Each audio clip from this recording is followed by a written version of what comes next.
Hello, Max Korn here, Cub Reporter. Welcome to the latest edition of Mad News. It's been a long time. I shouldn't have left you without a dope rhyme to step to, but I'm back, and boy, I got a lot of stuff. I've saved up everything. We got, I don't know, some stuff I found in Mad Cover Site. We got some Mad courtroom drama, and we're wrapping it up with some revelatory Facebook postings from none other than, the man who's like quite possibly one of my favorite artists of the Mad Modern era, Bill Wray. You guys know how I feel about Monroe? You know how warm and tingly it makes me? Oh, it's so good. You got to stay all the way to the end for that. In the meantime, though, let's get over to the browser and say, So madcoversite.com, Doug Guilford's madcoversite.com has up on it two things. One, the Journal of Madness. And here, I think I pulled it up right there. Journal of Madness, number 1, 25th anniversary edition, saved 40%, or with 40% new content. That's a better percentage than new Mad magazines have. It's available from Johnny Het. And here's his personal address. It's on Mad Cover Site. I'm pretty sure more people see it there than here. I'm kind of curious about this. This is like one of those fanzines, and I don't know anything about that. When this was published, I was, I don't know, like 12 years old. I didn't know about fanzines. I didn't know about regular zines. I just liked Mad Magazine. I'm thinking about picking this up. I sort of want to know a little bit about it. So if you know something about it, please leave a comment down below. Let me know if I should definitely pull the trigger on this because, I don't know, $30. That's not too bad. And then this, the 2022 horrifyingly Mad Halloween auction. Again, there's a link to this on the Mad Cover Site maiden page, and in it, I was just kind of like scrolling through this, and you might be able to see on my like my little scroll bar here, it's flippin' endless, dude. It just does not stop. Here, I'm going to do this so that you guys can like actually see everything. I just screwed it up. Okay, there we go. That's okay. Why am I doing this right now? Okay, perfect. You can see it's just like the scroll is endless. And it goes from things like this, where it seems to be like unauthorized merchandising, to like real merchandising like this Mad checkbook. $15. I don't know. Is that good? Is that a good deal? And then Mad for Keeps, like one of the super old, I guess like this would be the precursor to a super special. Starting bid, that's the 6th printing, but still it's like from 1960. That's probably worth having. Starting bid $10. Here we have like, I don't know, a lot of cool shirts, a lot of stuff that I don't know. If you're like a Mad completionist, it's probably worth checking out. Like this thing about the whitest kids you know, zero interest from me, right? Same starting bid as that book from the 1960s. And then there's these like the variant covers for DC Comics, which you have like Sergio Aragonés, just like, can I pull this? Oops. No, I can't make that bigger. There's like Sergio Aragonés, Mark Fredrickson, that's his, Peter Cooper. Is that a Tom Richmond? There's got to be a Tom Richmond in there, right? He must have done one of the variant covers. Oh, Richard Williams. Here, it names them. Yes. Tom Richmond, Sam Viviano, Sergio Aragonés, Al Jaffe, Richard Williams, among others, et al. But this is really cool. And the kick that I get out of it is that there's so many things that I never knew existed. And so it's more of a like kind of a point of interest to kind of scroll through this and check out some of this stuff versus things that I actually kind of would like to get. Like some of these Mad records, I think are pretty cool, and I would like to have a collection of those because I have a record player. I don't know, I can actually put them to use. But yeah, there was some other things that are very rare or have like a very limited edition. Like there's only a certain number of them that were ever made, and I don't think anybody has duped them. I'll get to it. Maybe I should have had this queued up. Nah, that's all right. You guys have nothing better to do. For your consideration, an Emmy tape for Mad TV. How freaking awesome is that? And this is from the 5th season, but that would be kind of a fun thing to have. But what I'm really kind of wanting to get is the Mad Minute, and I wanna find it here. It's these little cassette tapes that they sent out to radio stations, so that you could get. I don't know. It was like written by Mad writers. I've never heard them. I've seen them. I've seen a few of them like online here and there, probably in other instances like this. The Lime Rock, I have those not sealed. I have this sealed up. I wonder how much that'll go for. But I don't know. Look I'm not even halfway through yet. That's sick. The Spy vs. Spy cards. That's what I really want to get.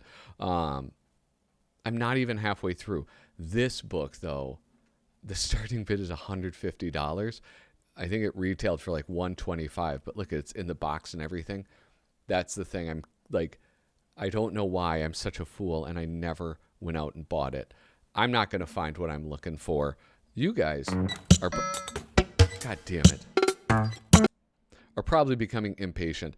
And I do not blame you. So check that out, madcoversite.com. I don't know. I feel like if you watch this, you probably are aware of it anyway. But I thought it would be worth giving a mention to. Now, I teased some Mad courtroom drama. Those of you who are Mad News aficionados, you watch Mad News, you trust your boy, Max Korn. Well, I reported over a year ago, Don Martin's widow was suing Mad Magazine. And there was some movement on that. Here, boom, right here. Mad Magazine seals win against Don Martin trademark claims. Now, I guess Don Martin is in quotations because of the fact that it's not Don Martin. It's his wife. Down here, look, I got to log in now? Crime in Italy. Like, why do they do that? Don't they know how many tens of people are going to be watching this? Jesus. The publisher of Mad Magazine prevailed against trademark claims from the wife of a longtime cartoonist and writer as a Florida federal judge affirmed a magistrate's February recommendation. Norma Martin failed to show she had trademark rights in her late husband Don Martin's name and also failed to show EC Publications and parent DC Comics had his publicity rights. The U.S. District Court for the Southern District of Florida ruled. Now, I don't know all the ins and outs. The last time I looked it up, it was all about, it all goes down to like the way Mad Magazine used to operate with artists and their work. It was basically, you were paid to do the work. They got your artwork, and then they had ownership of it. So any reproduction of it, anything that they wanted to do with your artwork, they were allowed to do. I know that for some artists that was a problem, and I believe this is what Don Martin left Mad Magazine for Cracked for. This is the reason behind that, was the ownership of artwork. And I mean, think about all of the artwork that Don Martin had done for Mad Magazine, and then think, well, what if he owned all of that artwork? How would his life be different? Now, it's like if you do that for, I'm kind of two minds. One is like they're artists, they should be have ownership of their work.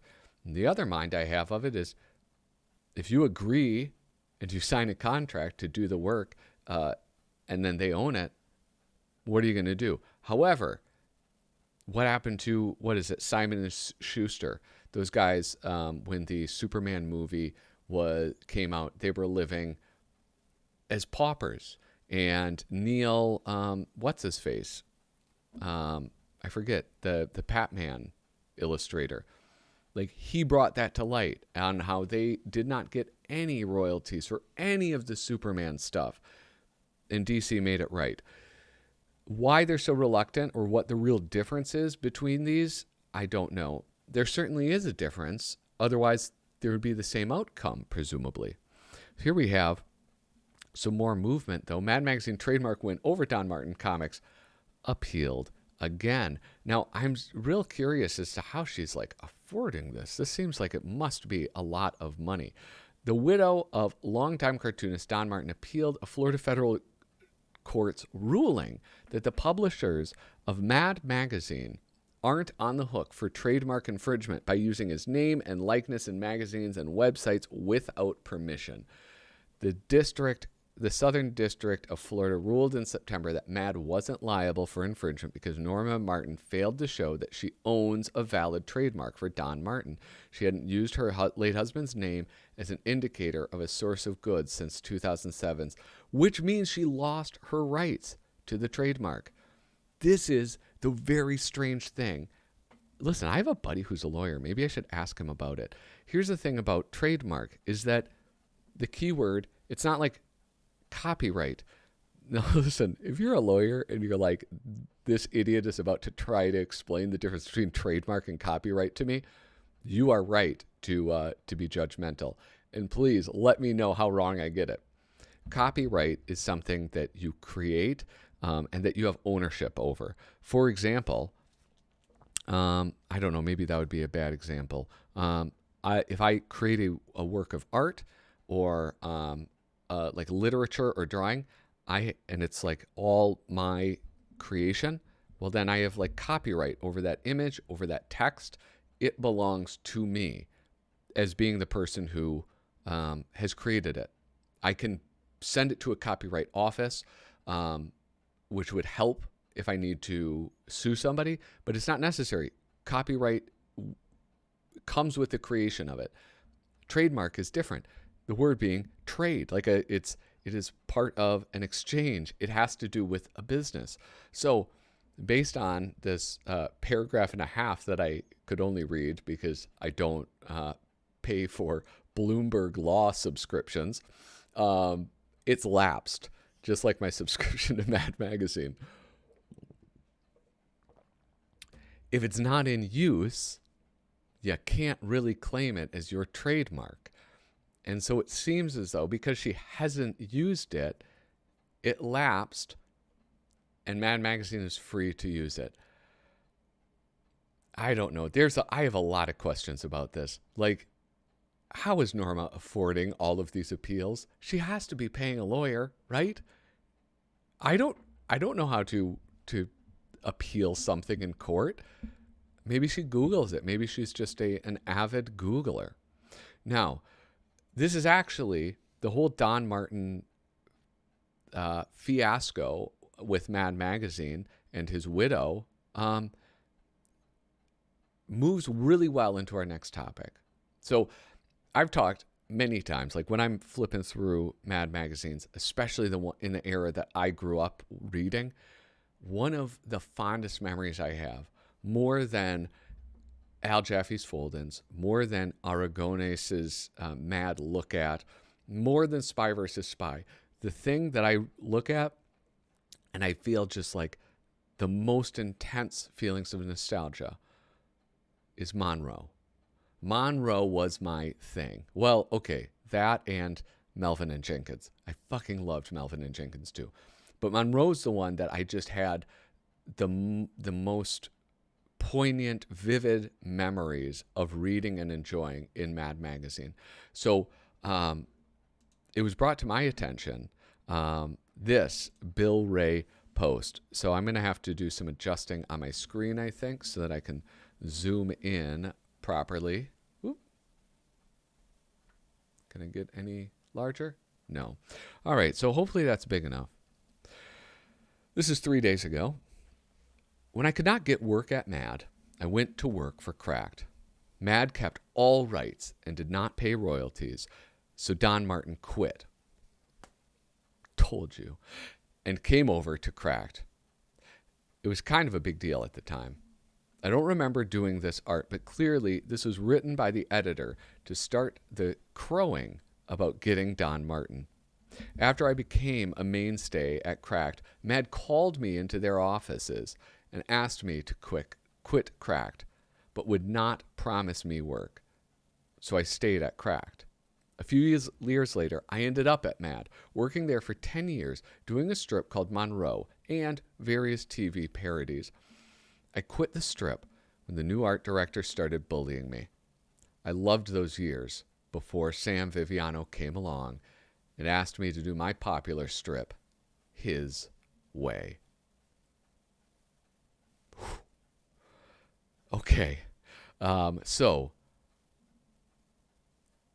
this is why I bring this up. And we're going to dive into this a little bit more, and we're going to dive into some of the conversations that were had in response to this. Because, one, the Don Martin thing. Yes, Don Martin leaves, no royalties. They have all the rights. They have all the original artwork. This idea of leaving Cracked magazine, as Mort Todd would say, was nobody's favorite magazine, right? It was the thing you picked up when they were out of Mad magazine. Those are his words. He was on the show. We had an awesome conversation. So that was the publisher's view, or the editor, art director of Cracked magazine's view. And so I assume William Wray, Bill Wray, as I know him, wanting to leave Mad, probably as an artist, there was this idea of it like being a move up. And he does it. He gets called up from Cracked up to Mad. Works there for 10 years, which also, I mean, that's a long tenure. Not everybody gets that. You want to see how many people don't get a long tenure at Mad Magazine? Go to madcoversite.com and look at the list of Usual Gang of Idiots, because there's, I don't know, 90% of them you might not recognize. So he posts this stuff, these really cool photos, like this one, Tales from the Creep. Obviously a take on the Tales from the Crypt, EC comics. And here we have this really a truly beautiful illustration. We have a Don Martin caricature here. We have some slicked back hair guy with a contract, holding a contract with a pen, and then you have William Gaines as like Baphomet or something, looking like shit, but looking so beautiful. I mean, I don't know. This is amazing work. And here we have the Creep Kicker. I don't know who that is. I mean, obviously the Crypt Keeper. We have the Fat Freak with a lovely William Gaines illustration, and then the tired old mascot, all beat up Alfred E. Newman. After that, what is that? Is this? I'm not sure if this is from Mad or from Cracked. I'm assuming that this is Cracked magazine. Or no, this one's Cracked, because it has like this little Elvis guy down here. Okay, hold on. Let's see. I don't know how to use Facebook, guys. Shit. And look at what? Okay, now I got to scroll all the way through because I don't know how this app works, or this website. Is this 3 days ago?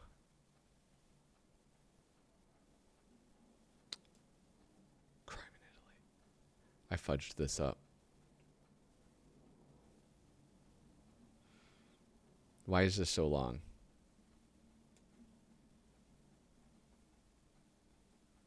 Oh my God.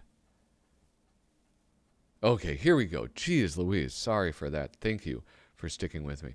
Anyway, so we have these awesome examples, and then we have this beautiful Monroe. Well, I don't want to click on that because I'm a fuck up and it's going to like go away.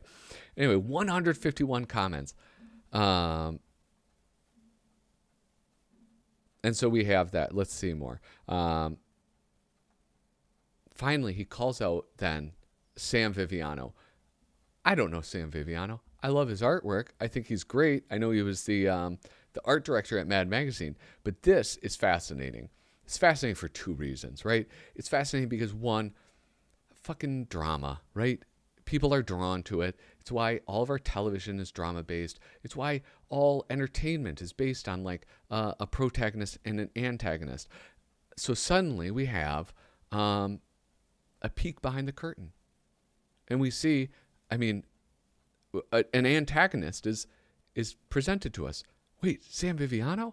What? He was being dickish and he was trying to like steer the direction of Monroe, this beloved strip? Let's find out more. Now I haven't read through because I don't do a lot of work ahead of time. Author William Wray. What the fuck? It says, yeah, great guy until the publisher offered me Mort's job. And so I don't know what that seems like. It's in response to something, but I don't. Oh, most relevant. Here we go. Yeah, until he offered me Mort's job. How could you take Mort's job? There should be a book collection of Monroe. Agreed. And a memoir. I think I've said on several occasions that we need a Monroe collection. Good to be retired. Interesting slice of pop culture. Viviano's art and humor missed the mark for me. It's like he almost gets it, can't hold the torch to you, Will. Yet they made him my boss. Joke man. So this is where it starts getting, I don't know, a little catty. I don't think from Bill Wray. Why do I call him William? Because it keeps saying that.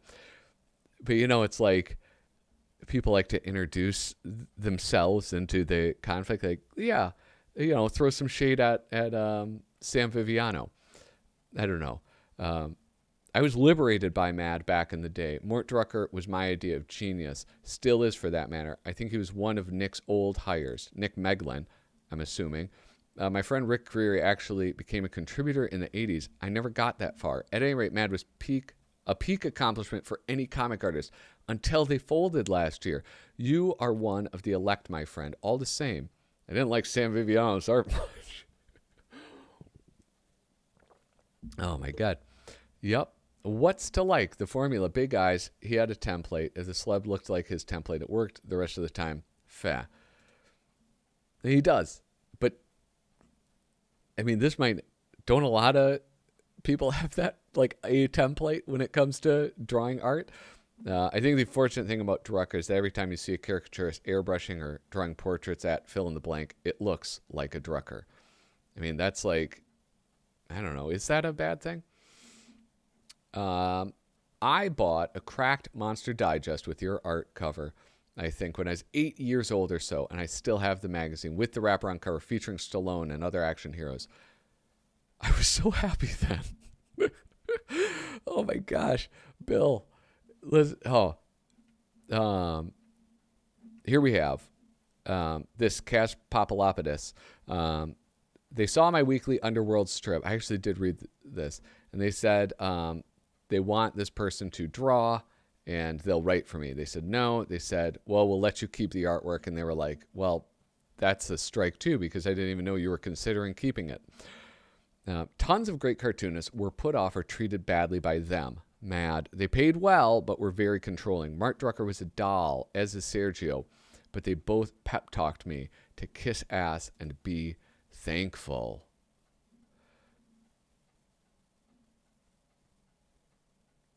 That's very interesting, I have to say.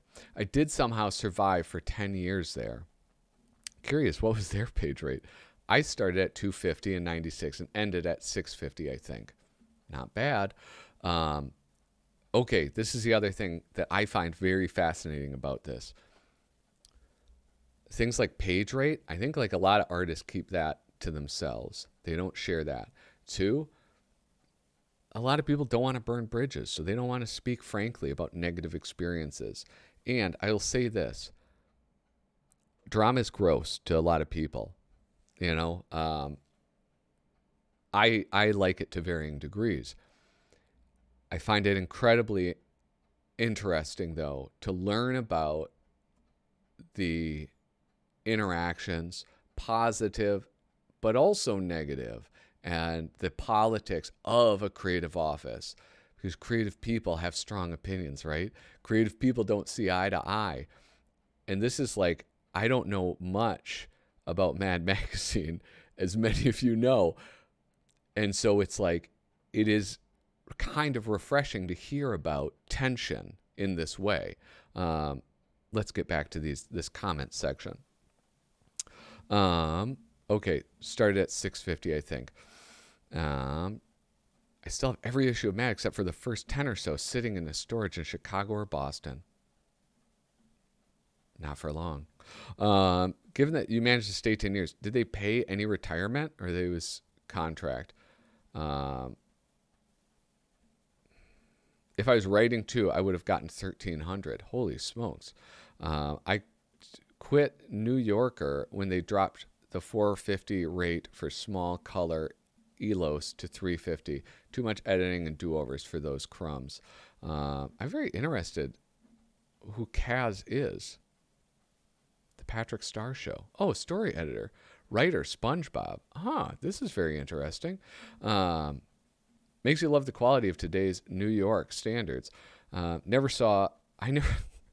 This is another where it's just like, let's pile on Sam. Never liked his characters. Kind of same template again and again. Again, I don't know that that's much of a criticism. He had a formula, but no genius. Yeah, it really shitty for me to talk trash about the poor fuck, but gee, the arrogance. The spirits that guy tried to break so they could be less than insecure him. He would be less than insecure him. Yeah, kind of shitty for me to trash talk. I don't know. Who am I to say if it's shitty? I don't like confrontation, so I would never do it. But I'm not a good gauge for that.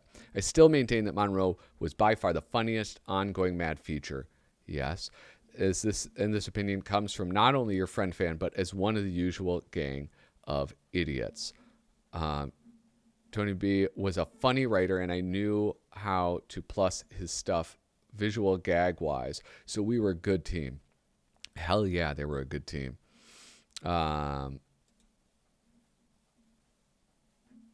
Who's this guy? This guy is showing up a lot. Similar to my very best friend, Jeff Wong, working many years for Cracked and not Mad. It was weird to have that rivalry, and the artists are just people trying to earn a living in the city. Bill Gaines thought every issue of Cracked was an issue of Mad, not sold. Yeah, this is... yeah, that's true, right? That's why he started Panic, is because people were making knockoffs and he didn't want to lose money to the knockoffs. So he tried to make a better knockoff of all those knockoffs. Is that the right way to phrase it? Cracked is a vastly underrated mag. I would say that it's appropriately rated, personally. The F, bullying. You couldn't report that? Bro, in the 90s, report bullying in an office? I didn't even know the other one existed. I also have Harry Potter, The Weakest Link, ... Thanks to the education. Loved Monroe and your something or other. I think I contacted you about Monroe. Yeah, so it's I don't know. I'm immensely fascinated by this. I've said this many times before, and I've tried reaching out to Mr. Wray once before on Twitter. I would love to have him on this show to talk about Mad Magazine, talk about Monroe and his influences. So listen, Mr. Wray, if you got the time, an hour and a half, 2 hours, we'll do a live stream. It'll be lots of fun. Ask Mort Todd. He had fun, I think, and he had a toothache. He didn't even think about the toothache by the end of it. is there a proper documentary on Mad or Cracked? I always wanted to see how those places worked. No, there isn't. No, isn't that weird? There is one, though, and it's coming out, right? When We Were Mad. I wonder how candid it will be, though. Monroe is a legend, pretty much the funniest thing. Thanks. I was in love with it for most of the run. Then Nick retired. I had no Proctor. Man, I'm very interested about the changes in Mad. I'm very interested to know about how Nick Meglin ran things. And yeah, I think that is about it. Oh, there's 9 more comments. Let's go through this just really quick. Sam was one of my teachers at SVA, and we didn't get along. His ego wasn't in line with his talent. Oh, damn. Scott Russo bringing the fucking fire. That's an understatement. He hated anything that wasn't his dead-on, boring heads straight on to the viewer. He was proud of making Drucker make changes.